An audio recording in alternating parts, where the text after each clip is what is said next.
Hello everyone, उम्मीद करती हूँ कि आप सब अच्छे होंगे। I really wanted to make more videos on vloggers, वो अपकमिंग डेज़ में I will upload, but it's quite triggering for me, ये ऑफिस की दुनिया जो चलती है। So I really wanted to make sure कि आप लोगों को भी इस चीज़ से फ़ायदा पहुँचे। It's my observation, it's my experience.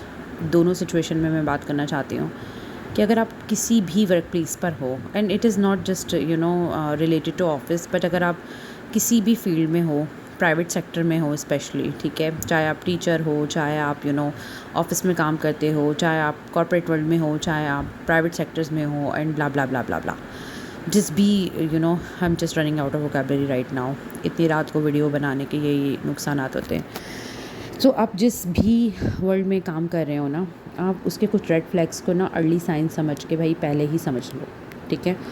Probation time जब आपको मिल रहा है ना, वो कंपनी के लिए नहीं, वो आपके लिए भी समझ लें एक किस्म का आई ओपनिंग होता है, क्योंकि आपको with in 1 month 2 months maximum 2 months का तो प्रोबेशन होता ही है। 2 महीने में ना आपको आइडिया हो जाता है कि कंपनी किस तरीके से काम करती है। शुरू में सब एक्साइटेड होते हैं, सबको अच्छा लग रहा होता है, सबको ये लगता है कि अच्छा ये मेरी कंपनी पुरानी कंपनी से तो बहुत बेहतर है, यहाँ पे लोग कितने फ्रेंडली हैं। और फिर 15-20 दिन के बाद जब आप पॉलिटिक्स का हिस्सा बनने लगते हो, आहिस्ता आहिस्ता दोस्तियाँ फॉर्म होने लगती है इंटर्नीज़ जब थोड़े सीनियर्स के साथ घूमते हैं, तो पता चल जाता है कि अच्छा भाई यहाँ पे भी यही मसाइल हैं।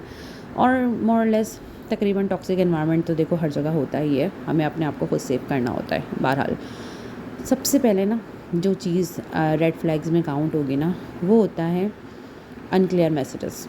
अगर आप अपने प्रोबेशन टाइम पे हो, आपके काम में आपको क्लैरिटी नहीं दी गई है, आपका ऑफ़र लेटर कुछ और कह रहा है और आपको कुछ और काम दिया जा रहा है ये बोलकर कि ये तो ट्रेनिंग का हिस्सा है और आपको सब पता होना चाहिए, और आपको बस किसी के हवाले करके जो आपका डायरेक्ट रिपोर्टिंग मैनेजर है आपसे बात ही नहीं कर रहा, आपके मैसेजेस का जवाब ही नहीं दे रहा, 2-2 3-3 दिन तक आपकी कॉल पिक नहीं कर रहा है, यहीं पर समझ जाओ कि गड़बड़ है बॉस, ठीक है।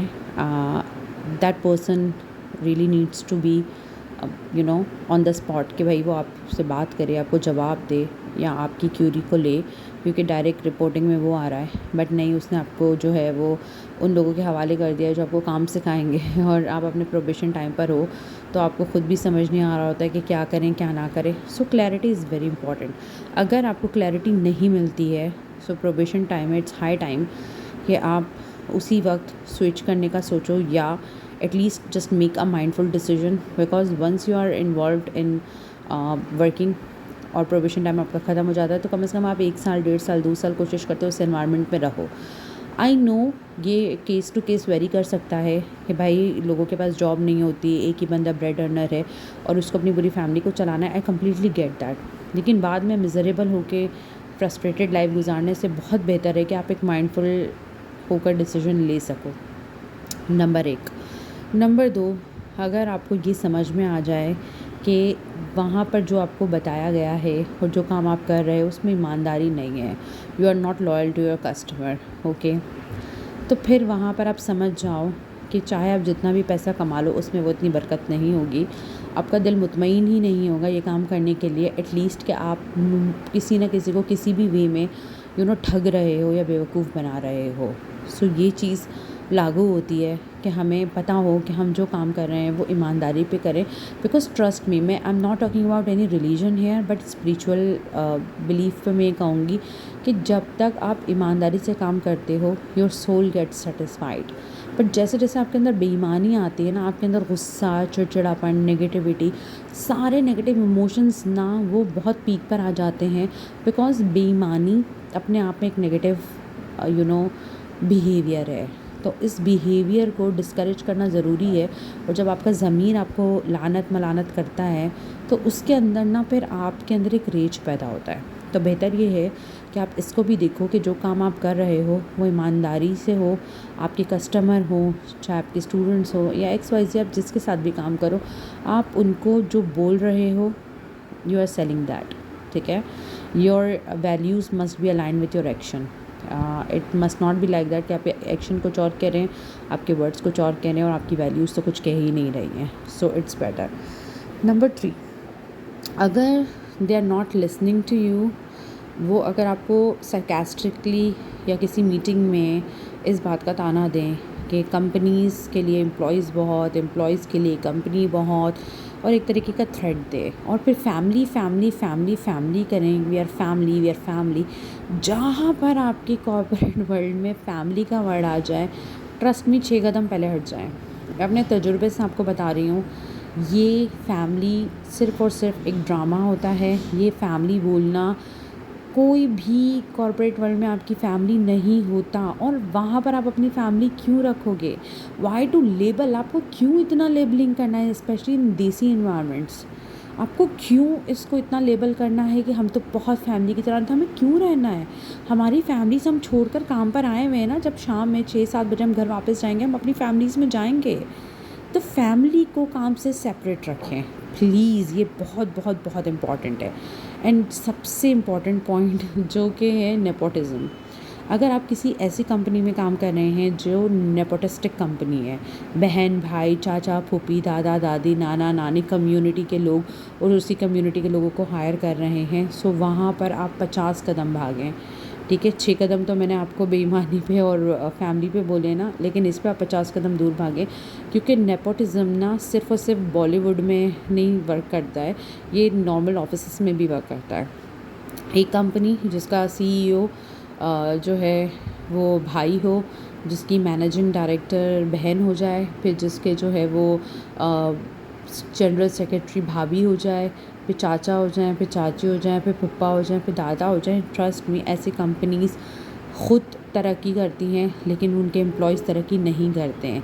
क्योंकि नेपोटिज़म में देखो, हमें एक चीज़ सिखाई गई थी सेशंस के बारे में भी, कि आप 100% ना अनबायस्ड नहीं हो सकते।